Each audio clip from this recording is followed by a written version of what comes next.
Así inicia Es Noticia, Noticia en Profundidad. Un placer acompañarles. Comenzamos con 3 temas, con el análisis de coyuntura como es habitual. La cámara que me acompañe para acá, muy bien, para contarles cuáles son los 3 temas. Vamos a ver cuáles son. El primero de ellos es Noticia Venezuela.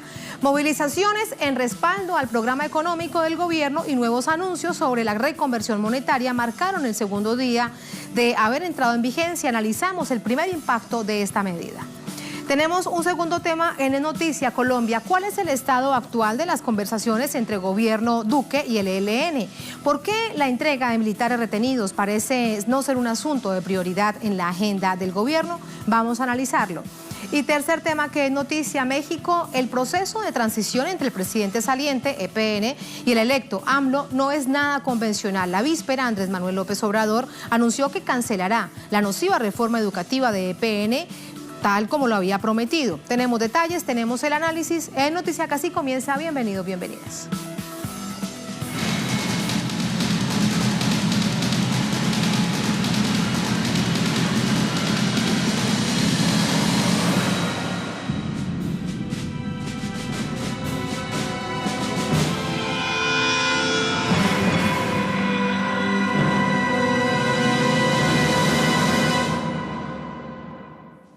Así comenzamos, Es Noticia Venezuela. Este martes el pueblo organizado del país acudió a una movilización en Caracas para mostrar su respaldo, su apoyo al plan de recuperación económica liderado por el presidente Maduro.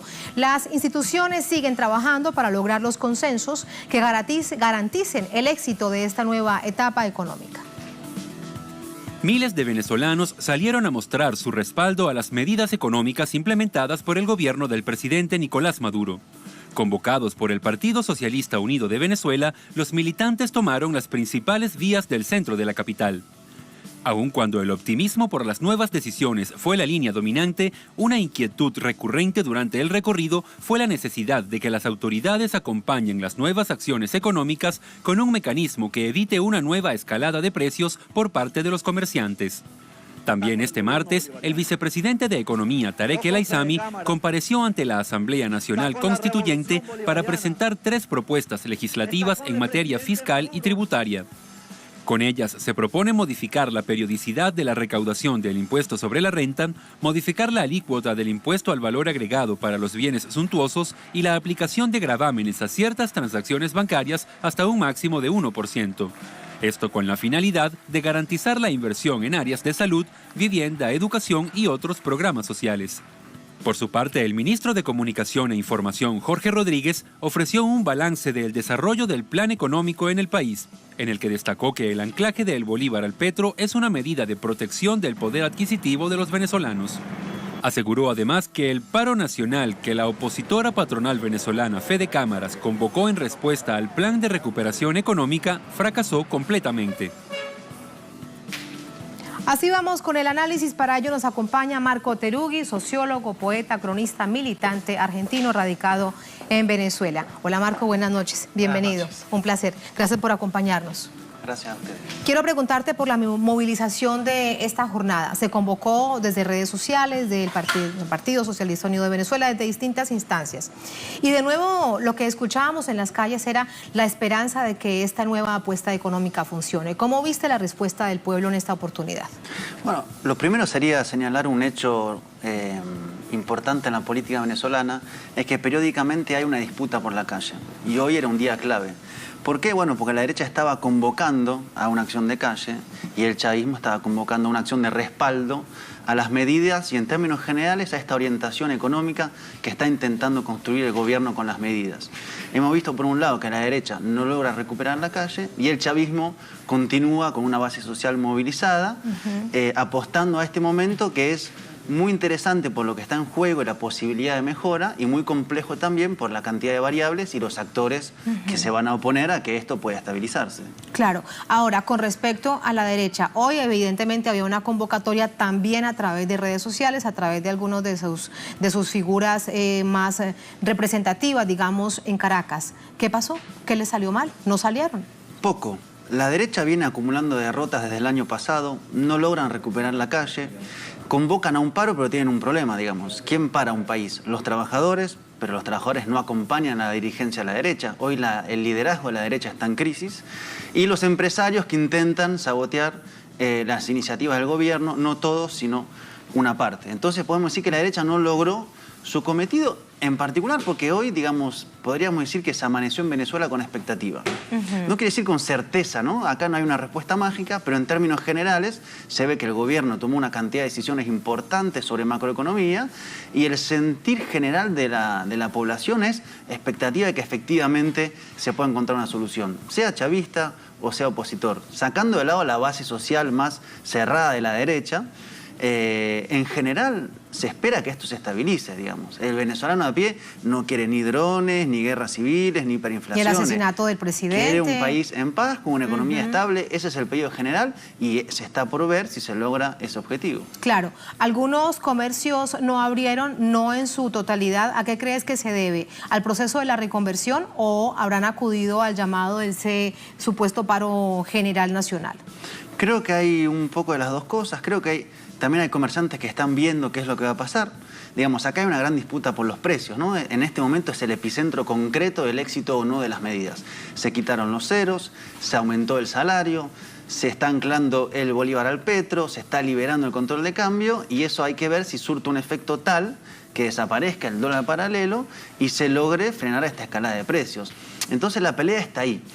Y va a haber una gran disputa en ese sentido. Quienes no quieren que Venezuela se estabilice porque su plan es que esto se torne en una asfixia económica, van a hacer lo posible para aumentarlos o no hay que descartar un intento de desabastecimiento. Es una herramienta también.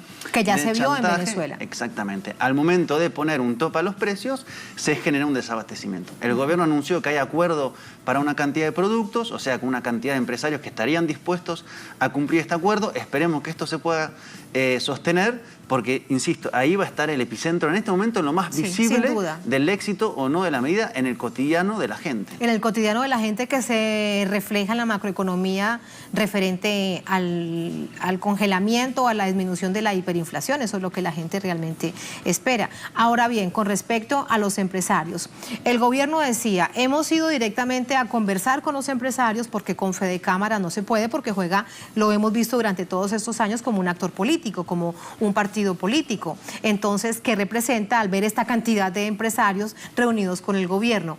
¿Quieren, no quieren? ¿Realmente el hecho de que estén allí sentados da un voto de confianza? Me refiero no al gobierno, me refiero a ellos. Sí, creo que no hay una linealidad entre la economía y la política. Creo que efectivamente hay un bloque opositor que tiene entre sus actores centrales a Fedecámara, pero también hay empresarios pequeños, medianos, algunos que no están agrupados en esta mirada política que está empecinada a sacar al gobierno del modo que sea posible, que sí está dispuesto a negociar. Digamos, acá tenemos un gobierno que está ofreciendo reglas del juego en el cual hay espacio para los empresarios para poder seguir haciendo negocios. Y creo que lo que está proponiendo el gobierno es un nuevo acuerdo nacional donde se pueda restablecer las reglas del juego. Y para eso hay un sector empresarial, insisto, sobre todo mediano y pequeño, que ve sus intereses en el consumo nacional, en la reinversión productiva, que no está pensando en sacar los dólares o robar los dólares del Estado, que sí se está sentando y está dispuesto a este acuerdo. Entonces ahí va a haber una tensión muy fuerte para ver si se logra efectivamente sostener esta mesa y si estos empresarios que están apostando al crecimiento y al acuerdo tienen capacidad a su vez de inversión, de capital, para abastecer el mercado de dólares, para abastecer el consumo. O sea, está todo en una situación de pleno desarrollo. Y en ese pleno desarrollo, tú que conoces bien la frontera, quiero preguntarte, eso es un punto nodal con respecto a la internalización del precio de la gasolina, que bien sabemos a ojos vistas cómo se mueve del lado colombiano, me refiero a la frontera entre Venezuela y Colombia, y también la expulsión del contrabando de la moneda, del billete como tal. ¿Cómo crees que realmente impactará hacia esa zona del país?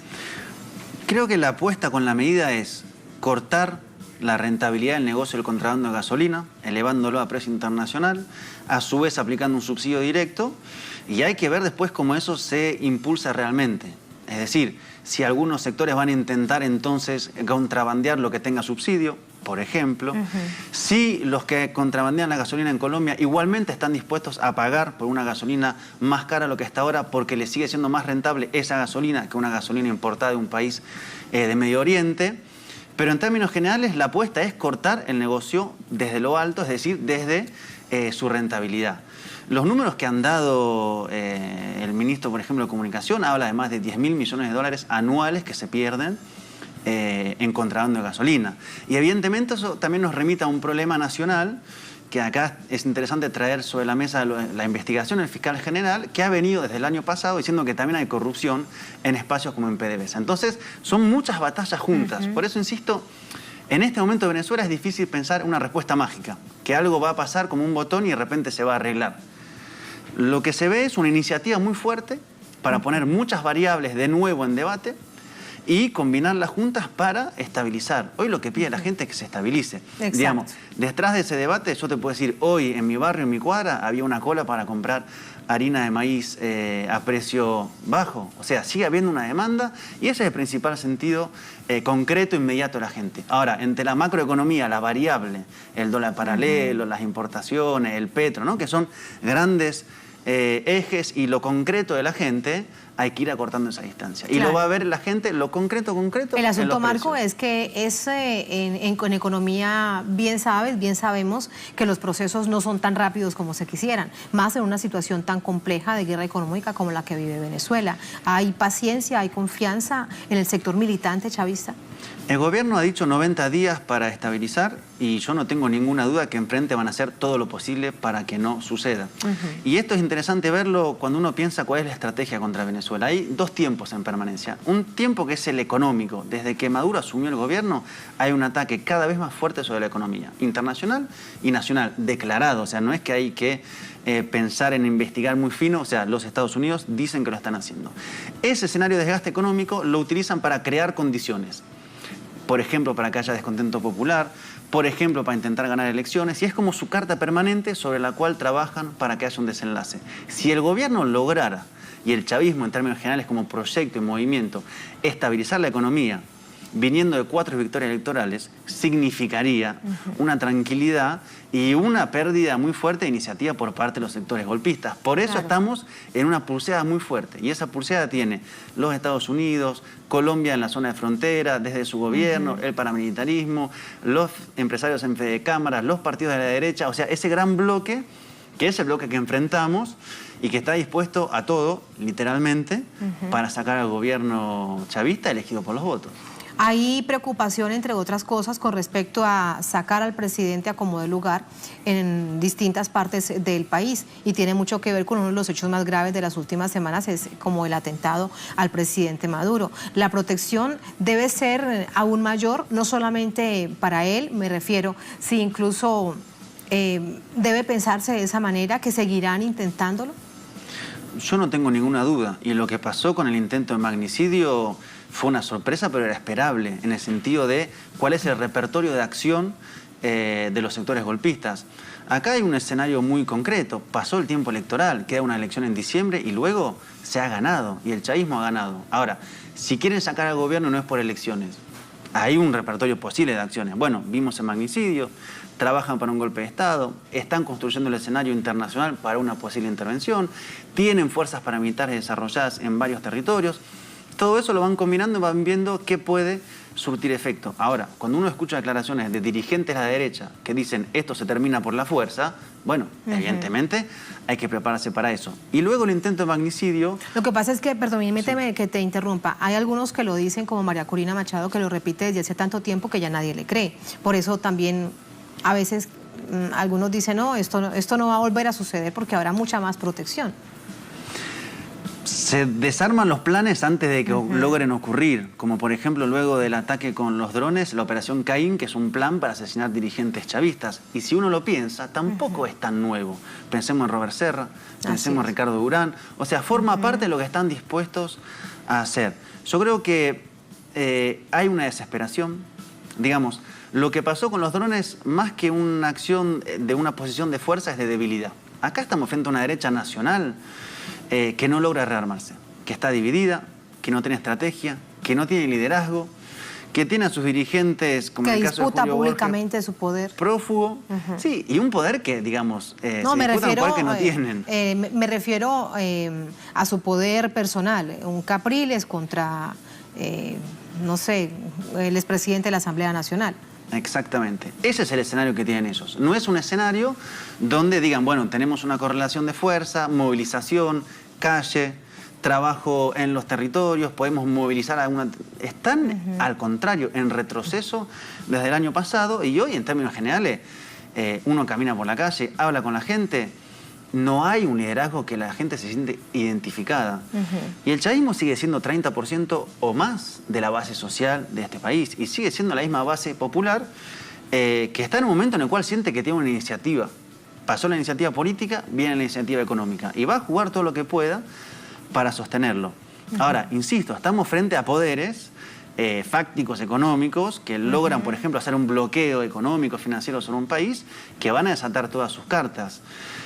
Insisto, si se logra esta jugada, que es muy importante y que se la venía esperando, yo creo que Venezuela entra en una etapa de cierta tranquilidad, que no la van a permitir. Entonces, lo que es importante acá es ver en qué tipo de conflicto estamos. No estamos en un conflicto democrático, en un conflicto republicano, como quiere plantear la derecha. Sí lo hace el chavismo. Estamos en un escenario donde lo que vemos que pasa en otros países, como son enjuiciamientos con el Poder Judicial o lo que son golpes parlamentarios, acá son todas las variables en simultáneo. Y la que les pueda dar el resultado la van a intentar.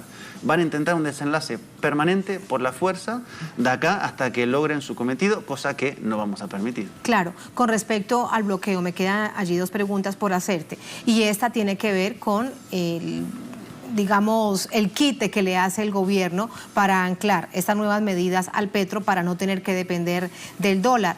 Pero desde esa perspectiva sabemos que a nivel internacional comienzan a moverse. El gobierno colombiano ha emitido una serie de comunicados en contra del gobierno de Venezuela en los últimos días. ¿Qué pasa con el Grupo de Lima? Que sabemos que detrás de él está el gobierno de los Estados Unidos. Yo creo que van a jugar lo que es predecible que jueguen, igual que los grandes medios. Continuar con la construcción de su escenario de decir que en Venezuela hay una crisis humanitaria, un gobierno dictatorial que persigue a los opositores y que por ende es necesario una intervención internacional. Ese es su plan y no creo que se salgan de eso. Mauricio Macri, presidente de Argentina, dijo que va a llevar a Maduro a la Corte Penal Internacional. Fueron declaraciones hace unos 3 días.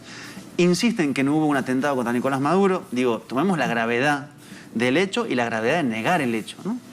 Y van a seguir jugando ese juego porque en realidad estos gobiernos latinoamericanos dependen en su política exterior de lo que digan los Estados Unidos. Y hace pocos días estuvo el secretario de Defensa recorriendo Brasil, Argentina, Colombia, armando y preparando el escenario para futuras acciones.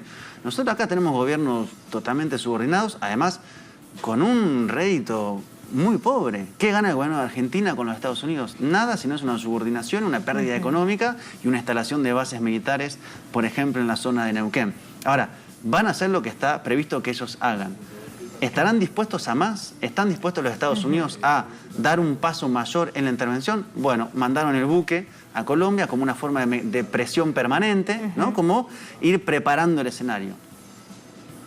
Con respecto a esta situación del buque, entre otras cosas, hay un hecho que es real, pero hay fake que también han registrado este nivel de fake news, me refiero a un alto nivel de preocupación. Después se supo que era mentira, pero queda en el imaginario que puede haber una intervención militar. Uno se pregunta si realmente se llegará hasta allá. Por último, me queda preguntarte, durante esta jornada hubo muchos anuncios en términos económicos. El pueblo venezolano entiende que todo esto no son medidas sueltas, que todas corresponden a la lucha contra la guerra económica, la estabilización de la economía, a detener la hiperinflación. Es decir, que no es solamente la situación de quitar los ceros y el nuevo cono monetario, sino que hay todo un conjunto, una estrategia de trabajo. Sí, lo comprende y a medida que pasan los días se va conociendo más detalles de las medidas. Por ejemplo, hoy la ratificación de que con la liberación del control de cambio, los dólares que se aporten a ese mercado no van a ser los del Estado, sino los del sector privado. Es una confirmación de una hipótesis. Falta ver, por ejemplo, el tema del petro, si se podrá comprar petros en bolívares o no. Estamos esperando que terminen de confirmar eso también. O sea, a medida que pasan los días, creo que van dando más detalles sobre el plan financiero que están poniendo en marcha, que es ambicioso, que es necesario. Creativo. Que tiene puntos de una gran iniciativa como es el tema de un anclaje a una criptomoneda. Insisto, primer país que lanza una criptomoneda, que además decide anclar su moneda nacional a eso, que va a tener dos valores en el país. O sea, es difícil hacer pronósticos certeros, decir, bueno, mañana se soluciona, pero uno se entusiasma viendo que está esa voluntad y que las cartas y todo lo que tiene el gobierno para jugar lo está jugando hoy. Cuando es el momento, después de haber pasado el periodo electoral y haber ganado la presidencia. Muchas gracias, Marco. Un placer conversar contigo siempre. Muy buenas noches y gracias. Regreso con ustedes a la mesa para compartir un poco más de información. Miren ustedes, a propósito de todas estas noticias que se han dado durante la jornada, ANC de Venezuela aprueba reforma fiscal y tributaria. Esto es importante compartirlo con ustedes. La Asamblea Nacional de Venezuela aprobó este martes un conjunto de leyes de reformas en materia fiscal y tributaria presentadas por el Gobierno Nacional que entrarán en vigencia el 1 de septiembre. Ahí lo ven en pantalla. Las reformas están enmarcadas en el programa de recuperación, crecimiento y prosperidad económica. Más información ustedes la encuentran en www.telesurtv.net.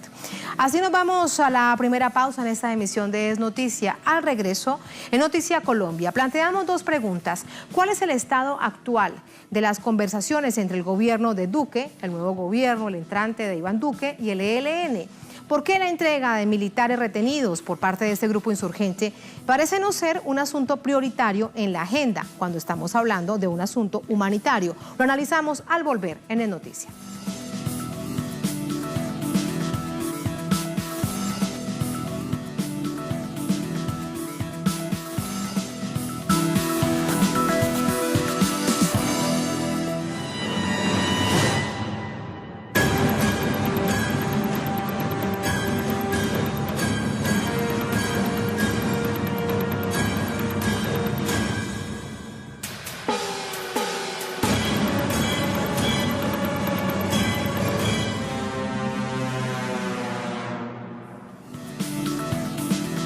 En Noticia Colombia, este martes el Ejército de Liberación Nacional hizo público un video como prueba de vida de 3 militares retenidos por el grupo desde el pasado 8 de agosto.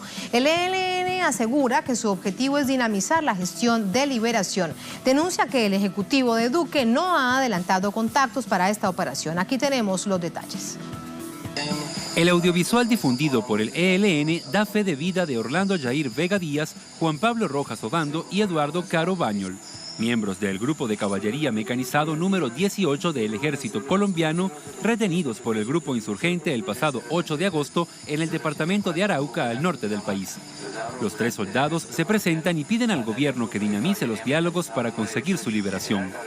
También este sábado habían sido difundidas 2 fotos en las que aparecen 3 policías, 2 civiles y un militar, también retenidos por el ELN en el departamento del Chocó el pasado 3 de agosto.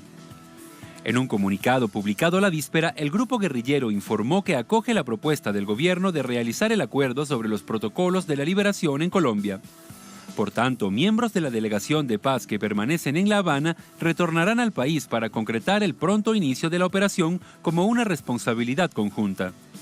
En días pasados, el Ministerio de Defensa colombiano aseguró que ya se adelantaban dichos protocolos, aunque señalan que la vida e integridad física de los retenidos es responsabilidad del ELN. Mientras tanto, el proceso de diálogo entre las partes se encuentra detenido. El recién posesionado presidente Iván Duque dijo que analizaría en sus primeros 30 días de mandato la situación de los diálogos con el ELN para tomar decisiones. La voluntad de proseguir con las negociaciones queda en manos del nuevo Ejecutivo luego que Juan Manuel Santos dejara el 6º ciclo de conversaciones con el ELN sin alcanzar un nuevo cese al fuego bilateral temporal, una segunda tregua tras la alcanzada entre octubre de 2017 y enero de este año. Más información a esta hora con José Manuel Jiménez desde Bogotá. José, buenas noches. Algo que haya dicho en las últimas horas durante esta jornada el gobierno de Iván Duque. Buenas noches. Tatiana, televidentes, buenas noches. Efectivamente, hay un hermetismo por parte del gobierno nacional sobre el proceso de liberación de los retenidos por parte del ELN, de los 9 retenidos que tiene la guerrilla del ELN. No hay mayor información sobre los avances, como lo veíamos en la nota anterior. Ya se han adelantado unos acercamientos entre el gobierno de Duque y la guerrilla del ELN para adelantar un protocolo de liberación. Recordemos que esto tiene que ser muy minuciosamente llevado a cabo porque en la región todavía hay operaciones militares debido a que el gobierno nacional no ha dado la orden de frenar estas operaciones militares, y también hay otros actores armados tanto en el departamento de Chocó como en el departamento de Arauca que pueden llegar a colocar en peligro la vida de estos retenidos. También se está esperando que el Comité Internacional de la Cruz Roja, el CICR, también esté dispuesto para llevar a cabo esta entrega de los retenidos por parte del ELN, pero también es el llamado que hace esta guerrilla desde un comienzo.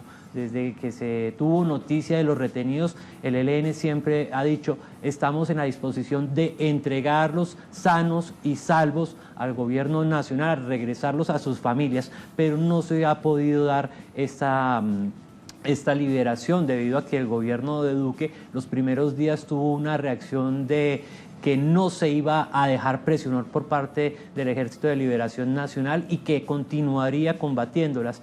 Pues bien, ese continuar combatiéndolas cada día que pasa pone en riesgo la vida de estos retenidos. Claro, hay una responsabilidad del ELN para mantenerlos en vida, pero también la responsabilidad es del gobierno colombiano para frenar esos operativos en las regiones, para adelantar esas conversaciones entre gobierno, ELN, CICR, Naciones Unidas e Iglesia para pactar un protocolo de liberación, para pactar las coordenadas donde se daría esa liberación. Y hasta el momento no se ha producido en definitiva esa reunión. Ya hay unos adelantos y, como lo dice el ELN, va a haber un traslado de unos negociadores de la mesa de diálogo de La Habana hacia Colombia para adelantar esas gestiones. Pero esto se está pidiendo desde hace días atrás y hasta ahora el gobierno nacional está colocando ojos y oídos atentos a este clamor. Por su parte, el comisionado de Paz para la Paz,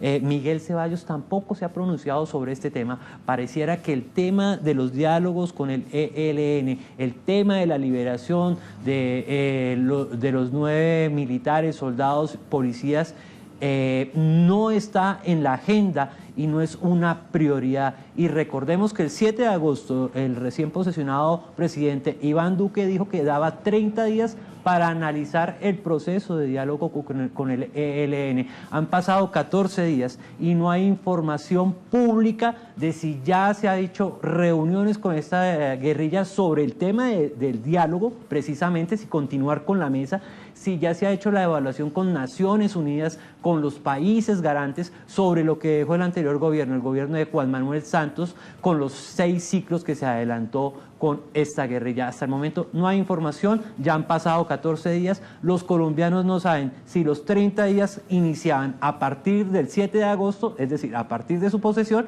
o cuando inician. Son 14 días, es decir, si iniciaran el 7 de agosto, vamos por mitad del plazo que dio el presidente Iván Duque y no se tiene una información pública, veraz, sobre esta negociación por parte del gobierno nacional. Tatiana. Así las cosas, insumos para el análisis. Gracias, José. Buenas noches. Vamos con el análisis. Para ello nos acompaña Carlos Medina Gallego, analista en temas de paz, profesor de la Universidad Nacional de Colombia, experto en asuntos de las FARC, nos acompaña desde Bogotá. Doctor Carlos Medina, buenas noches, ¿cómo está? Muy buenas noches, Tatiana, para vos y para toda la teleaudiencia de Telesur. Gracias, profesor. Ayúdenos a entender qué es lo que pasa con respecto a esta situación que parece tan trabada de la liberación por parte de estos uniformados retenidos en términos del DIH como prisioneros de guerra? En Colombia se le dice que son secuestrados, pero más allá, digamos, de esta misma situación, que son producto de los rigores lamentablemente de la guerra en Colombia, ¿por qué no se permite esta liberación? ¿Qué es lo que pasa con el gobierno de Iván Duque?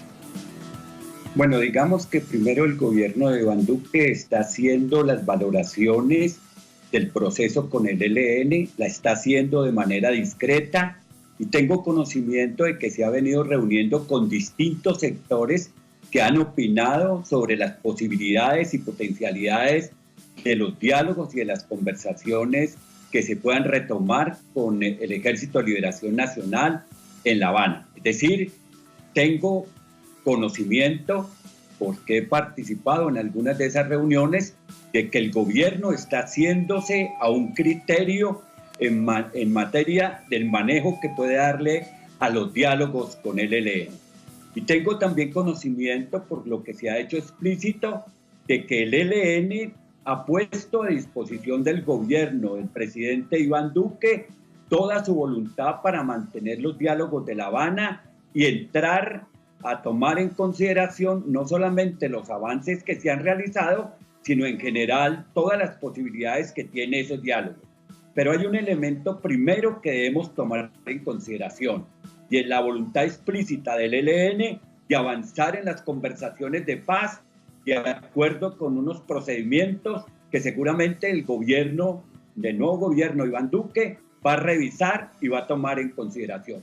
Y segundo, que el gobierno tiene la obligación constitucional de avanzar en un proceso de construir una paz completa y de avanzar en la implementación de los acuerdos que tiene con las FARC y que tienen algunas limitaciones en términos de la real implementación que se debe tener. El otro punto es el problema humanitario en relación con las retenciones que hay de policías, de militares y de civiles. Unos capturados por el Frente Oriental en Arauca y otros capturados por el Frente de Guerra Omar Gómez en el Chocó. Allí uno tiene que tener claro varios aspectos. El primero de ellos es que es necesario que las partes se pongan de acuerdo y llame a los terceros involucrados para que faciliten el proceso humanitario, que debe ser o bien el Comité Internacional de la Cruz Roja, o bien la Iglesia Colombiana, o bien Naciones Unidas. Pero debe también construirse unos protocolos que ofrezcan tres seguridades. La primera seguridad es que las personas retenidas van a llegar sanos y salvos al lugar en que se va a producir la entrega de los mismos. Segundo, que quienes van a efectuar por parte de la guerrilla van a tener los tiempos y los espacios suficientes para replegarse después del acto humanitario. Y tercero, que el gobierno va a tener la certeza de la entrega. Profesor Medina, permítame, le pregunto una cosa. Me parece que es importante. Sí, pero permítame, le planteo la siguiente reflexión. Colombia conoce ya perfectamente bien esa experiencia. Antes del proceso de paz entre el gobierno y las FARC, los primeros acercamientos se dieron precisamente justo producto del desescalamiento del conflicto con las liberaciones de carácter unilateral por parte del grupo insurgente. Y todo eso que usted está diciendo es lo que pasaba, era parte del protocolo. ¿Se conoce entonces qué es lo que pasa ahora? ¿Por qué no se aplica de la misma manera? Si es un asunto de carácter humanitario. Tatiana, por una sencilla razón. Porque el gobierno y el ministro de Defensa quiere separar el acto humanitario de las conversaciones de La Habana. El Ejército de Liberación Nacional ha delegado 2 de sus representantes que estaban en La Habana para que se hagan cargo del proceso humanitario de liberación de estas personas. Esas 2 personas seguramente son los gestores de paz, que son Eduardo Martínez y Juan Carlos Cuellar, que han cumplido un papel fundamental en el desarrollo de las relaciones entre la mesa de conversaciones en La Habana y el gobierno nacional, y que tendrán que cumplirlos porque son gestores de paz que además funcionan como miembros de la mesa de conversaciones. Entonces, estas personas se van a trasladar a Colombia y seguramente se producirán los contactos y se crearán los mecanismos para que se produzca la implementación de los protocolos, que como usted lo ha dicho, no es la primera experiencia que se desarrolla en materia de liberación de retenidos. Pero esos tiempos van a tomarse en consideración en marco de la disposición del gobierno de separar el acto humanitario de las conversaciones en La Habana, porque por ahora lo que se nota es que el gobierno no quiere tener ningún tipo de relaciones con la mesa de conversación de La Habana hasta que se haya tomado la decisión el próximo 7 de septiembre de si se van a retomar y en qué condiciones se van a retomar las conversaciones con esta organización. Sin ánimo de especular, con esto te despido, profesor Medina, pero producto de tu experiencia con respecto al conflicto armado colombiano en toda su extensión, ¿qué crees realmente? ¿Cuál es el escenario más previsible? ¿Qué decisión tomará el gobierno de Iván Duque? ¿Continuar o no con la mesa de diálogo con el ELN? Existe un gran escepticismo sobre la mesa de conversaciones de La Habana por parte de un gran sector del gobierno Iván Duque, pero en algunos sectores de la sociedad civil y fundamentalmente sectores de la academia, de los movimientos sociales, se persiste en la necesidad de que estas conversaciones se mantengan y puedan incluso replantear los puntos de agenda, ajustarlos conforme a una discusión de partes y poderle dar continuidad al proceso. Lo peor que le podía pasar al país es que esta mesa se rompiera, porque la única posibilidad que tenemos nosotros de alcanzar una paz completa es mediante un cierre en el marco de la solución política del conflicto igualmente con el ELN. Pero hay muchas circunstancias. Yo te quiero señalar una que me parece importante, y es que el ELN tiene reservas de las relaciones estrechas que hay entre el gobierno venezolano y el ELN, y eso los tiene en alguna medida enfrentados en la toma de las decisiones para poder manejar el proceso con toda la celeridad y amplitud que se requiere.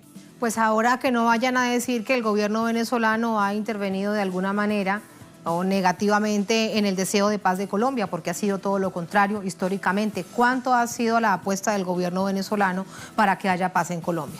Veremos qué sucede. No, en eso existe un reconocimiento de amplios sectores de la sociedad colombiana que saben el papel fundamental que ha jugado el gobierno, no solamente durante el periodo de Hugo Chávez, sino durante el periodo de Maduro, para que los diálogos con las FARC se sacaran adelante y los diálogos con el ELN tuvieran la fuerza que han podido tener hasta ahora. Muchas gracias, profesor Medina. Un abrazo. Buenas noches. Muchas gracias a vos, Tatiana, y buenas noches. Muy buenas noches. Así nos vamos a la segunda última pausa en esta emisión de Es Noticia. Y al volver nos quedamos aquí en América Latina. Es Noticia México. El proceso de transición entre el presidente saliente, Enrique Peña Nieto, y el electo no es nada convencional. Muy noticioso, por cierto. La víspera, Andrés Manuel López Obrador, delante de EPN, anunció que cancelará la nociva reforma educativa de EPN y el país reaccionó. Tenemos detalles, tenemos el análisis al volver aquí en Es Noticia.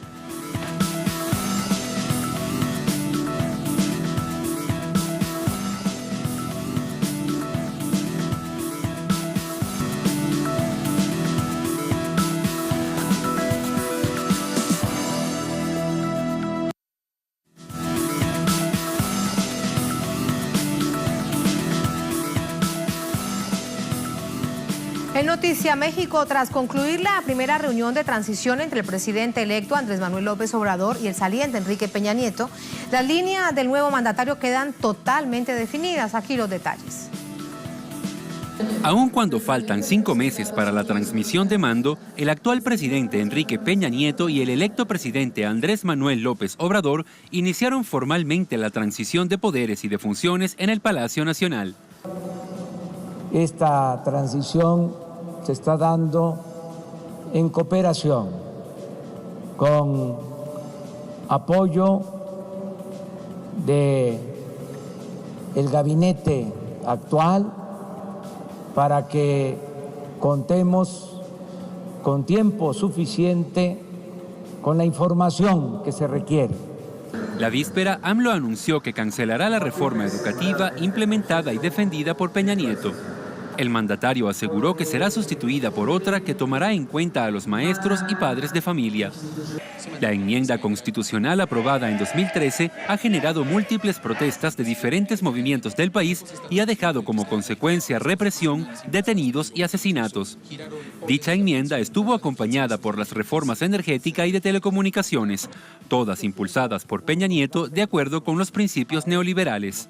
También señaló que la construcción del Aeropuerto Internacional de México será decidida a través de un referendo.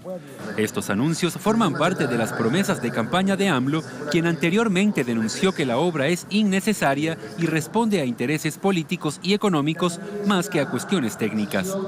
El gobierno de Andrés Manuel López Obrador entra en vigencia a partir del 1 de diciembre de este año. Vamos con el análisis. Para ello nos acompaña Máximo Modonesi, profesor del Centro de Estudios Sociológicos de la UNAM, experto en movimientos sociales y políticos. Está con nosotros desde la capital mexicana, desde el DF. Hola, profesor. Buenas noches. ¿Cómo está? Buenas noches. Muy bien, gracias. ¿Y ustedes? Muchas gracias. ¿Sorprendido o no por el mensaje de Andrés Manuel López Obrador justo delante, la víspera, del presidente saliente Enrique Peña Nieto con respecto a la cancelación de la reforma educativa? Recordar, entre otras cosas, que según Enrique Peña Nieto, esta reforma y la energética son sus grandes logros de gobierno. Sí, bueno, es un tema que se viene arrastrando desde la campaña. O sea, López Obrador está buscando un punto de equilibrio entre una promesa de campaña y una convicción. Esa reforma fue una reforma nefasta no solo en su formulación neoliberal, sino por el conflicto que produjo. A diferencia de otras reformas estructurales, que también están construidas a partir de principios neoliberales, la educativa suscitó una reacción del magisterio muy fuerte, muy prolongada, incluso muy legitimada también por el apoyo de gran parte de la población. Entonces es un tema y una demanda muy fuerte frente al magisterio disidente, al sector, digamos, que protestaba. López Obrador se comprometió a echar para abajo la reforma. Ahora, dicho eso, queda una zona de sombra, porque una cosa es la formulación de revertir aspectos de la reforma, que fueron los más cuestionados, que era más una reforma laboral que una reforma estrictamente educativa, una reforma del estatus laboral y de las condiciones laborales de los maestros. Otra cosa es meter mano a la lógica educativa, a los planes de estudios, a, digamos, cuestiones infraestructurales. O sea, hay varias facetas del asunto. En ese sentido no está claro cuál va a ser la propuesta que va a llevar adelante López Obrador. O sea, una cosa es decir, echaremos para atrás la reforma, entendido por reforma los efectos más nefastos o las facetas más cuestionadas, y otra cosa es reformular radicalmente en otro sentido una reforma educativa. Eso es un terreno, digamos, todavía muy abierto y que será objeto de, obviamente, de un debate y de una correlación de fuerzas, en donde además intervienen también el sector empresarial, que ya planteó, digamos, que requiere, digamos, intervenir en esa formulación. Sí, profesor, en todo caso queda claro el mensaje que envía Andrés Manuel, que faltan, mira cuántos meses para que se posicione ya como el presidente en funciones de la nación, pero ¿está cumpliendo lo que prometió en campaña? Bueno, ahora está formulando, digamos, reformulando o reiterando, confirmando promesas de campaña. Todavía no ha tomado posesión, formó un gabinete y, digamos, se perfilan algunas cosas. Habrá que verlas puestas en marcha, porque, repito, hay como muchos márgenes de maniobra. Andrés Manuel López Obrador es un hombre político de larga fecha, ha sido alcalde de la Ciudad de México, sabe negociar, sabe encontrar puntos de equilibrios, no es un hombre radical que va a arrojarse, digamos, a confrontar sectores también del sindicato magisterial, que son sectores más conservadores. Entonces, ahí hay equilibrios muy delicados. Ustedes saben también que salió de la cárcel el Bester Gordillo, que era el anterior líder del sindicato de los maestros, que también tuvo una posición en contra de la reforma, pero representa un sector muy discutible del magisterio, y por lo tanto los equilibrios son muy delicados y no forzosamente, digamos, yo creo que López Obrador, con toda la legitimidad que tiene hoy, con la capacidad, digamos, de formulación de propuestas políticas, pueda, digamos, resolver una maraña de relaciones problemáticas en torno a un tema espinoso, que amerita sin duda una reforma profunda en un sentido progresivo y progresista. Una reforma que se exige, lo hemos visto durante todos estos años en las calles, en las movilizaciones de profesores, de estudiantes, de padres de familia. Es una reivindicación permanente prácticamente en la nación. Si revisamos, entre otras cosas, la cantidad de movilizaciones, la mayoría de ellas estaban relacionadas con esta reforma educativa.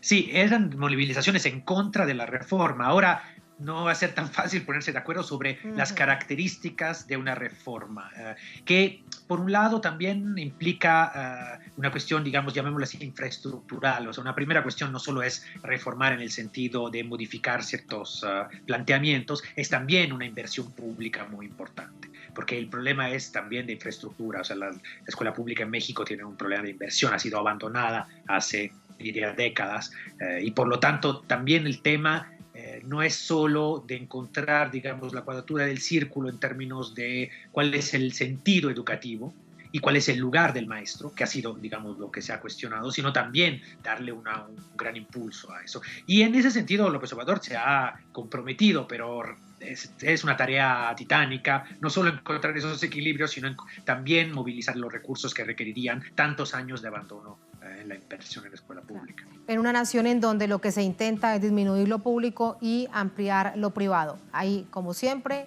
el ejemplo México y otras naciones de América Latina. Profesor Modenesi, gracias por ese análisis, un placer y buenas noches. Muchas gracias, buenas noches. Muy buenas noches. Buenas noches también para ustedes, así ponemos punto final a esta emisión de Noticias. Desde este lado del estudio les decimos hasta mañana. Recuerden nuestra cita de siempre, 8:30 de la noche, hora local aquí en Caracas, en Venezuela. Durante esta jornada, otro hecho fue noticia, con eso lo dejamos y pasó también aquí en América Latina. Hasta mañana.